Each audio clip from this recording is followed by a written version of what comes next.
सिंध में ज़ुल्म जो शिकार केतरा ही ख़ानदान इंसाफ़ जा मुंतज़िर आहिनि। शिकारपुर में क़त्ल थियल बाबू बिरोही जा वारस बि इंसाफ़ लाइ बाॾाए रहिया आहिनि। न्यू फ़ौजदारी थाणे जी हद में 27 अप्रैल ते नौजवान बाबू बिरोही खे स्नोकर जे दुकान ते क़त्ल कयो वियो। मक़तूल जे वारसनि पारां शेख बिरादरी जे 12 माण्हुनि ख़िलाफ़ FIR दाख़िल कराई वई आहे, जंहिंमें PPMP इम्तियाज़ शेख जे भाउ मक़बूल शेख जे पुट फयाज़ महमूद जो नालो मुख्य जवाबदार तौरु ॼाणायो वियो आहे।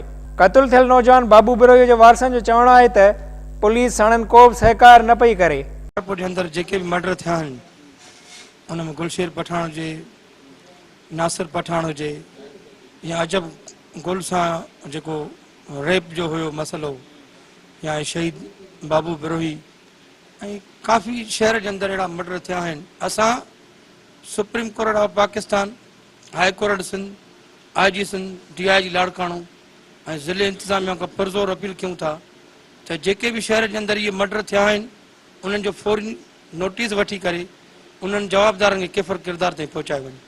हिननि जो मुतालबो सिर्फ़ु इहो आहे त असांजे भाउ जा कातिल गिरफ़्तार कया वञनि, फौरी गिरफ़्तार कया वञनि, जीअं हिन शहर में, शिकारपुर जे शहर में जेको दहशत जो आलम आहे उहो ख़तमु थिए। असां उमेद रखूं था कानून मां इंशाअल्लाह सुप्रीम कोर्ट ऐं हाई कोर्ट मां जजनि मां असांखे उमेद आहे अल्हम्दुलिल्लाह। ऐं तव्हांखे ताज़ो ख़बर आहे कल्ह वक़्त जो वज़ीर आज़म लही सघे थो त इंशाअल्लाह असांखे उन जजनि मां उमेद आहे त असांखे शहीद बाबू या कातिल गिरफ़्तार कराए ॾींदा ऐं असांखे इंसाफ़ ॾियारींदा। जेके बि ॾोहारी क़िस्म जा माण्हू आहिनि अहिड़ा वाक़िया थियनि था, लाइन ऑर्डर आहे इन ते कंट्रोल कंदो ऐं जल्द से जल्द जेके बि जवाबदार आहिनि गिरफ़्तार कंदो।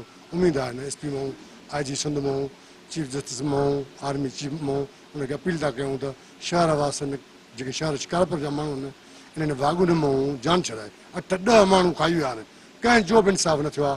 हाणे आख़िरी उमेद इहा आहे अलाह करे इन सभिनि जो इंसाफ़ गॾिजी सघे थी। मक़तूल नौजवान जे वारसनि मुतालबो कयो आहे त संदन नौजवान जा कातिल गिरफ़्तार करे साणनि इंसाफ़ कयो वञे। जे क़त्ल खे 4 महीना गुज़रण बावजूद केस दाख़िल थी चुको आहे, पर उन जा जेके जवाबदार आहिनि उहे गिरफ़्तार न थी सघिया आहिनि।